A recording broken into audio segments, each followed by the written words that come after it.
Magandang oras mga ka-good news. Naku, eto nang abang sinasabi ko na ipapatawag itong si Harry Roque sa Senado dahil sa palaging nadawit na ngayon ang kanyang pangalan. Di umano siya ay lawyer ng Pugo. At hindi lang yan, dalawang Pugo boss ang nahuli sa kanyang bahay sa Benguet. Kaya ito, bigyan natin ng reaksyon ang bidyong ito, courtesy ng ABS-CBN. Risa Hontiveros, Wing Gatchalian sa Senado versus Harry Roque. Minimaintain nyo pa rin po ba na hindi kayo lawyer ng Lucky South 99 o kahit anong POGO for that matter? I confirm that 100%. And the reason po is, dala-dala ko po ngayon ng mga dokumento. Alam niyo po, ang attorney-client relations, kinakailangan po yan magkasundo ang partido. I don't need to argue with you about Opo, that, attorney. pero But you ang don't need sinasabi to, ko lang po- excuse me, sandali po. You don't need to tell the committee what the rules of the Senate Well, are. I'm just Please citing just po. answer our question. Walang respeto tong si Harry Roque sa chairwoman, no? Nagsasalita, sinasapawan niya. Kaya ito, naggalit tuloy si Hontiveros, pati si Wing Gatchalian. Itong issue na siya yung attorney, maybe meron pa siyang dami. Pero sa pinaka main na attorney ng Pugo ay siya pa rin yan. Siya pa rin. Bakit pati yung bahay niya may mga Chinese? At bakit palaging Chinese company ang kanyang hinahawakan as an attorney? Diba? So ito makukonekta natin na talagang malapit sa mga Chinese itong si Harry Roque, pati yung kanyang amo.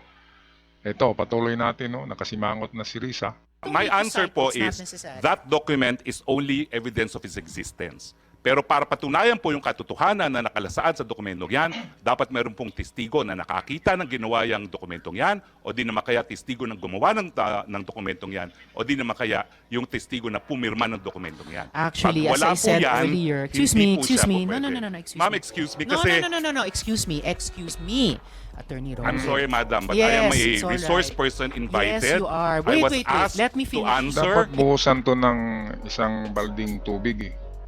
Kasi ayan, no? Nagipagsagutan kay Risa kasi feeling mayaman talaga ito. Mayaman na ito si Roque. Mansakin nyo, mga Pugo company, di ba? Hawak niya. Eh di ang lagi-lagi ng share niyan. Kasi siya yung ano diyan, legal counsel sa sindikato.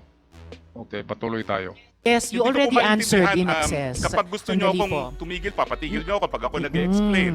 Yes. I thought we were engaged in the Attorney. search for the truth. Oh, definitely we are. Attorney Roque, what I'm saying, yes, and Sherwin. Attorney Roque, please be reminded to respect the chairperson. Ayan, I'm very respectful, Madam Chair. sagot ka ngayon. Anong respectful yung nagsasalita siya, sinasabayan mo siya. I apologize, Senator Gatchalian. One more I and I will- apologize. Naimasmasan, no? Naimasmasan. Kasi babae yung kinakalaban niya, bakla kasi. Kaya parang sa bunutan ni Roque itong si Risa Hontiveros. Pagdating sa lalaki na nahimasmasan, ito, will cite you in contempt. And if you disrespect the chairperson, we'll be compelled to cite you in contempt. I understand and Huwag mo apologize. naman sabayan siya, nagsasalita siya, siya ang chairperson. Okay, Your Honor. I understand. I apologize. ayan, warning ka dyan, Harry Roque. Magaling ka kasi.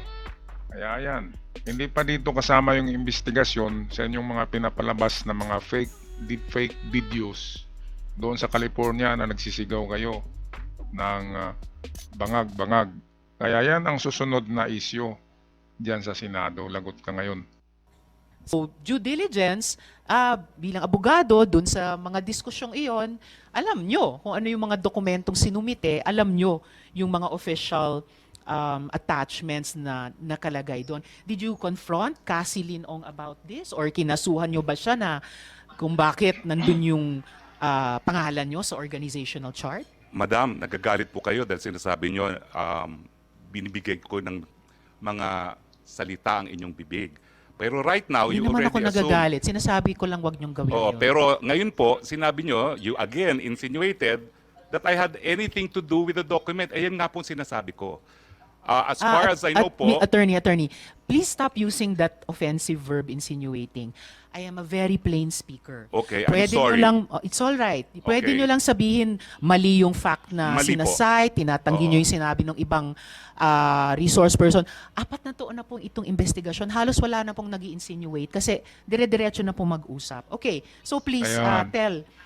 tell the committee. Masmasan ka ngayon. Kinonfront nyo ba si Cassie Linong or kinasuan nyo ba siya? Bakit nandyan yung pangalan nyo sa organization? well, unang-una po, nalaman ko lang na nandun ang aking pangalan nung nag-hearing po last time dito na sinabi ni Chairman Altenco. Ayan, Pero meron bilang- palang butas. Isama pala yung pangalan niya talaga sa Pugo. Kaya ayan, dinideclare niya na hindi tama at mali yung pangalan. Bakit napunta doon yung pangalan niya? Isinama ng mga enchik. Merong kunting pagkakamali ang mga enchik. Kaya nadawit itong si Harry Roque. Which is talaga naman, di ba? Abogado and naging professor ng constitutional law, I'm familiar with the rules of the Senate. And the Senate says that in proving facts, the rules of court apply in the suppletory character. Pwede ng kasuhan at ikukulong ng habang buhay si Harry Roque, Attorney Harry Roque at saka si Hurak Mayor Jing Capil. Ako, ito naman yung isang bumabanat kay Harry Roque, si Tuto Kausing. Matapang din ito. Kaya balikan muna natin yung kina Hontiveros at Roque. I 4 na make taon na that po itong investigasyon. Hontiveros Halos wala at na Harry pong nag-insinuate Harry kasi Roque. dire-diretso na po mag-usap. Okay, so please tell the committee, kinonfront nyo ba si Cassie Linong or kinasuan nyo ba siya? Bakit nandyan yung pangalan nyo sa organization? Well, unang-una po, nalaman ko lang na nandun ang aking pangalan. Ayan, dito tayo magbigay ng reaksyon.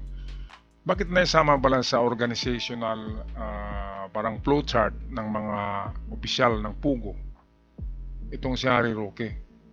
Kaya yan kasi ang pinakabuod, pinaka-main topic dito sa kanilang investigasyon, yung pagdadawit ng kanyang pangalan. At hindi lang yan, yung dalawang Chinese Pugo boss na nahuli sa Benguet, bakit nakatira sa kanyang bahay?